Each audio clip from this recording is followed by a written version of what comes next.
It's cold.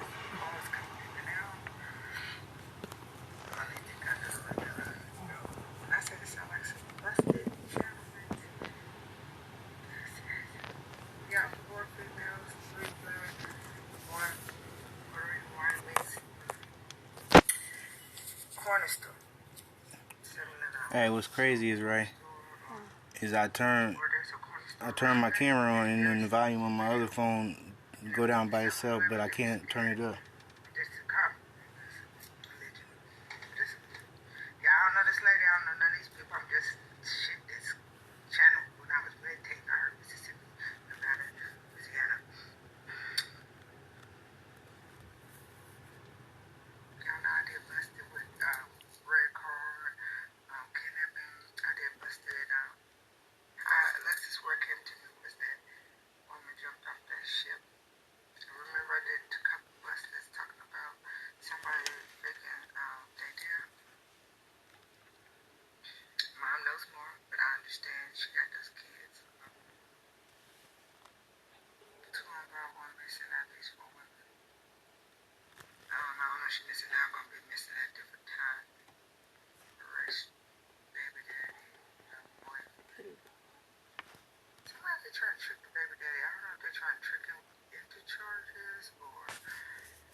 See, it's some crazy shit about this Lexus wear shit, but it sounds so damn similar to my situation too.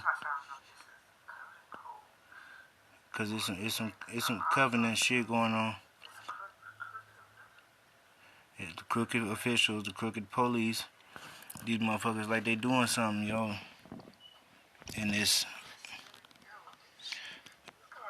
cause they stealing the rights to people's kids. They got people by the balls like dead at rights. That's what that whole COVID shit was for. Was to throw niggas off. Looking for fingers in the wrong system. So what system?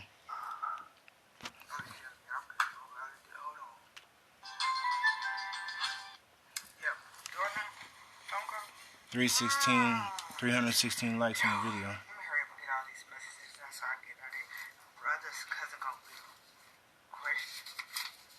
Brother's cousin gonna be questioned. A red car.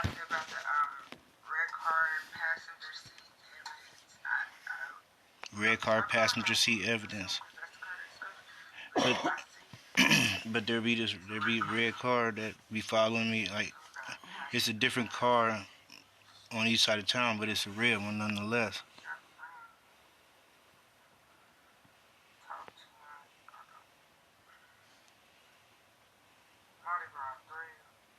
Mardi Gras 3 will come up missing. I know exactly who she talking about. I'm gonna put these little channel messages out, and I'm doing busted with it because now I'm curious about who's on these.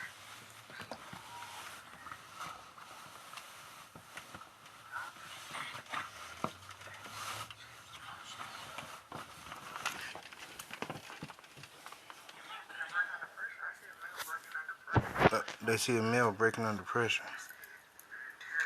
Interrogation room. It ain't the baby daddy, it's somebody else. Thank God it ain't me, because what are they gonna break me under pressure about?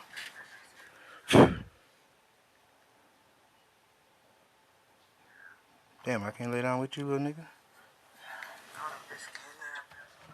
Kidnapping. See, niggas is gonna get fucked up, dude. This what I... Sorry.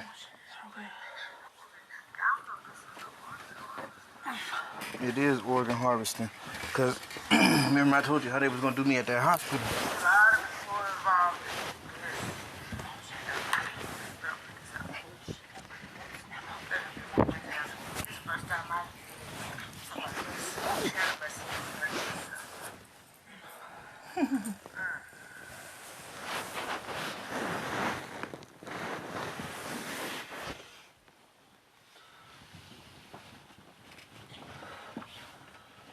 CCI's morning team, helping you start a new day with new plans on what to wear, new ways into work. What's going on, Pimpin'? Beautiful queens and kings, welcome to you and unapologetic. How you doing, beautiful queens? I love you. Thank everybody. This is a quick busted. When I say quick, it's gonna be quick. I'm not even gonna be doing all that extra talking. I thank everybody for likes, comments, donations. I love you, beautiful queens and kings.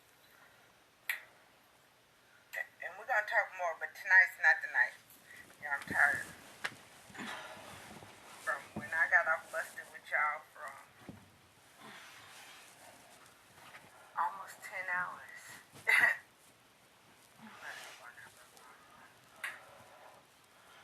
And my computer been hacked. Police confused that they can't make me confused. That's good for Queen. Somebody confused.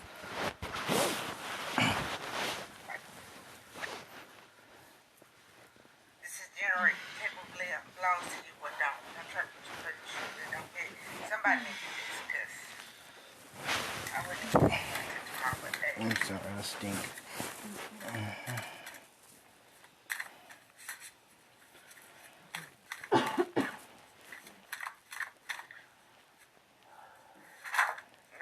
Not till I take hey, Brian McKnight just said till they take you back to heaven, I'm gonna find myself in you. Can't keep you waiting. Somebody, baby. Don't trust the holy man that's really a devil. Hey! And this came over here. You can't reason with insanity. Look. Somebody confused beautiful queens and handsome kings. They didn't know you knew their motherfucking ass was cuckoo. Cuckoo. Can't wait to get next. You know what you mean by don't trust a holy man as a devil, right? Then did you hear my stomach? But alright, there's a part in the Bible where God said who was gonna go down and confuse the king, you know what I'm saying? And none of the angels had stepped up, but a spirit did, right? And God said, so how are you gonna achieve this? And the spirit told God that he was gonna go down there and be a lying tongue in the mouths of the false prophets.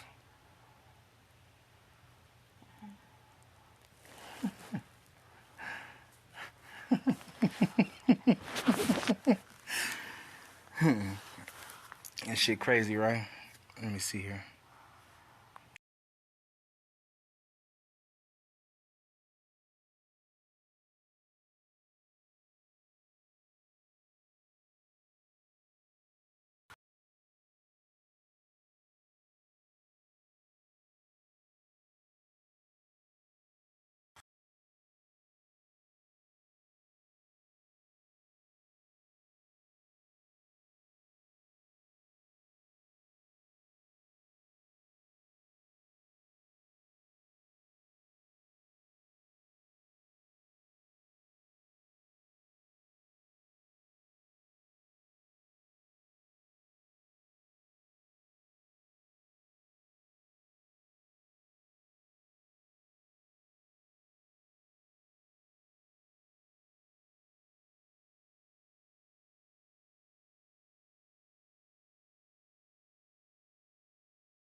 Shut up.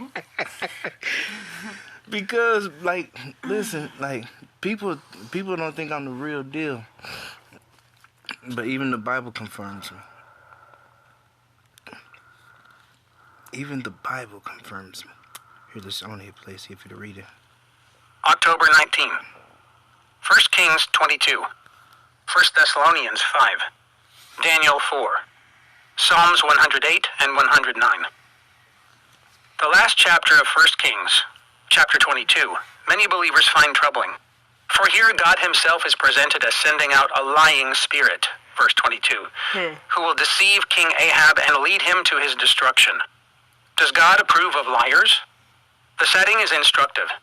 For once, the kingdom of Judea and the kingdom of Israel are pulling together against the king of Aram, instead of tearing at each other's throats. Aram, Jehoshaphat, America. king of Judah, comes across as a good man who is largely desirous of adhering to the covenant and being loyal to God, yet is a bit of a wimp. He treats the prospective military expedition as if it were an adventure, but he does not want Ahab, king of Israel, to seek the counsel of the Lord. Verse 5. After the false prophets have finished, Jehoshaphat has sufficient smarts to ask if there is some other prophet of the Lord, and Micaiah surfaces. Yet despite Micaiah's warnings, he goes off with Ahab, and even agrees to retain his royal robes while Ahab's identity is masked. But the heart of the issue turns on Micaiah. Observe. 1. Implicitly, Ahab has surrounded himself with religious yes-men who will tell him what he wants to hear. The reason he hates Micaiah is because what Micaiah says about him is bad. Like all leaders who surround themselves with yes-men, Ahab sets himself up to be deceived. 2. When Micaiah begins with a sarcastic, positive prognostication, verse 15, Ahab instantly recognizes that Micaiah is not telling the truth, verse 16. This hints at a conscience more than a little troubled. After all, God had previously told Ahab that because of his guilt in the matter of Naboth, dogs would one day lick up his blood. Chapter 21, verse 19. He thus expected bad news someday, and at a deep level of his being, could not really trust the happy forecasts of his domesticated prophets. 3. When Micaiah tells him of impending disaster, he also provides a dramatic reason for the coherence and unanimity of the false prophets. God himself had sanctioned a deceitful spirit. Ahab's time has come. He will be destroyed. God's sovereignty extends even over the means to send Ahab's tame prophets a strong delusion. Compare 2 Thessalonians chapter 2, verses 11 and 12. Yet the fact that Ahab is told all this demonstrates that God is still graciously providing him with access to the truth. But Ahab is so far gone that he cannot stomach the truth. In a ridiculous response, he believes enough of the truth to hide his own identity in the hordes of common soldiers, but not enough to stay away from Ramoth Gilead. So he dies. God's sovereign judgment is enacted, not least because Ahab, hearing both the truth and the lie, preferred the lie. Now ain't that something? How to stay awake in a world of spiritual tranquilizers.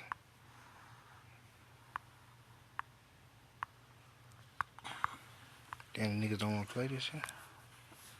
October 19. 1 Kings 22. 1 Thessalonians 5. Daniel 4. Psalms 108 and 109.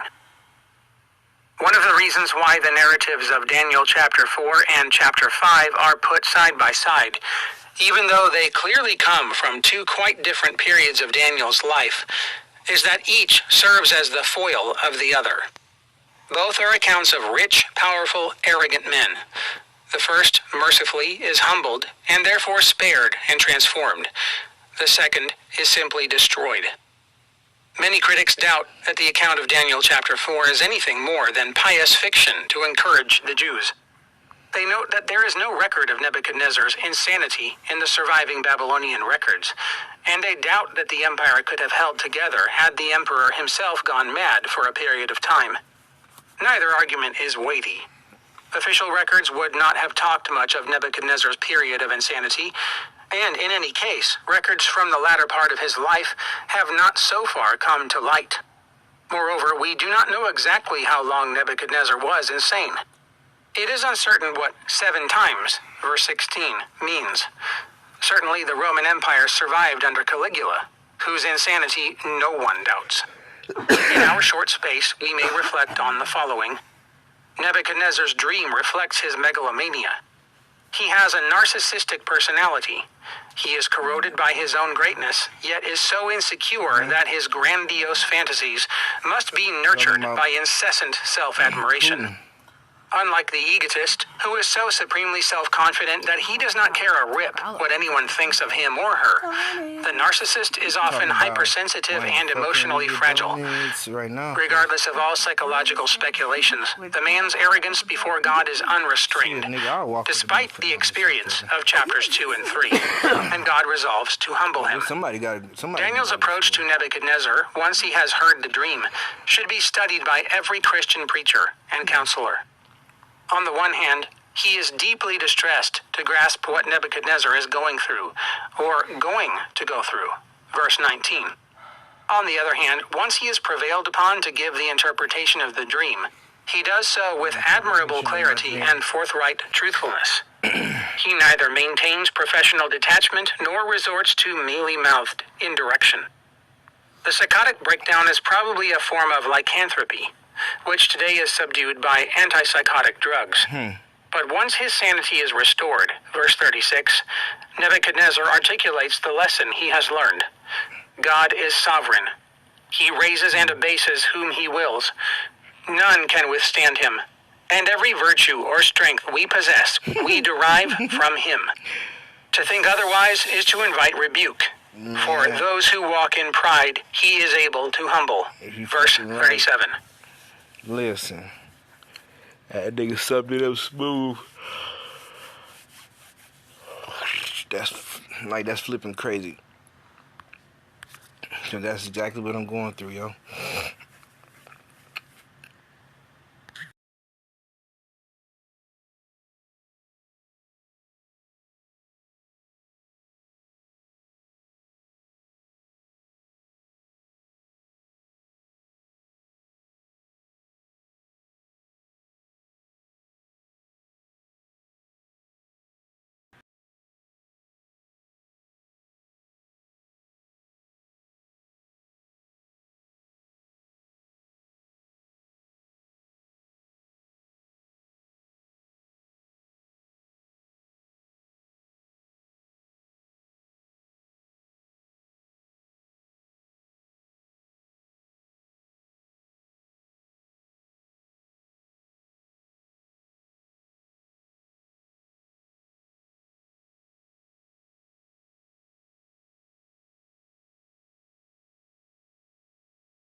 the cause of, yeah, that's crazy. Because it sounds just like me. We do not have the words. Even the scriptures do not have the words which perfectly describe the Spirit. The scriptures usually use the word voice. That does not exactly fit. It does, but it doesn't. The very delicate, fine spiritual communications are not seen with our eyes nor heard with our ears. But today it is, ladies and gentlemen. It is a voice that one feels more than hears. We cannot communicate spiritual knowledge with words alone. We can, with words, show one another how to prepare for the reception of the Spirit, and the Spirit itself will help. For when a man speaketh by the power of the Holy Ghost, the power of the Holy Ghost carrieth it into the hearts of the children of men. 2 Nephi 33:1. When we experience a spiritual communication, we are wont to say within ourselves, "This is it. Now I understand that this is what is meant by those words in the revelations." And thereafter, words are adequate for teaching about spiritual things if they are carefully chosen. Nephi explained it this way: angels speak by the power of the Holy Ghost. Therefore they speak the words of Christ. Wherefore I said unto you, feast upon the words of Christ, for behold, the words of Christ will tell you all the things what ye should do. Should an angel converse with you, neither you nor he would be confined to corporeal sight or sound in order to communicate.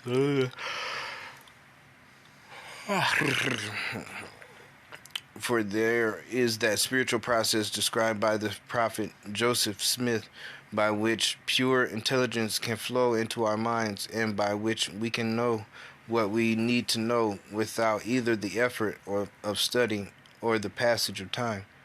Ain't that crazy? Because that is revelation. See teachings of presidents of the church, Joseph Smith. Let me copy that shit. Today's Tuesday, right? I don't know what today is, but what I will say is this. The baby's kicking me. Oh, really?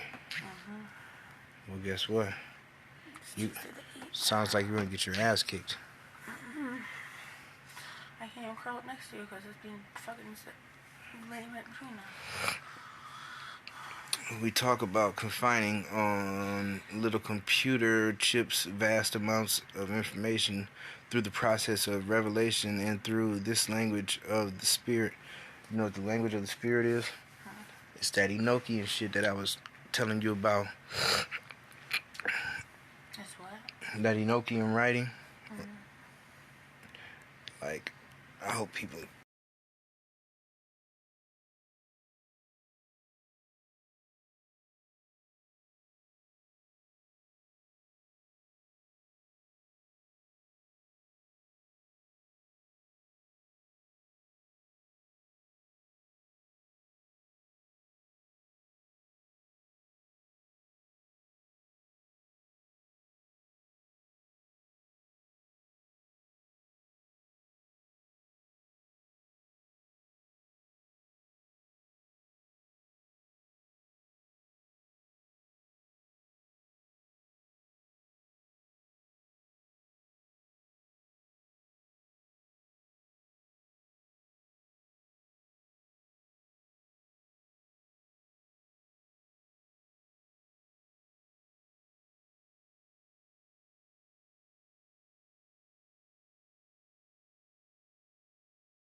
Oh, shizzle.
No.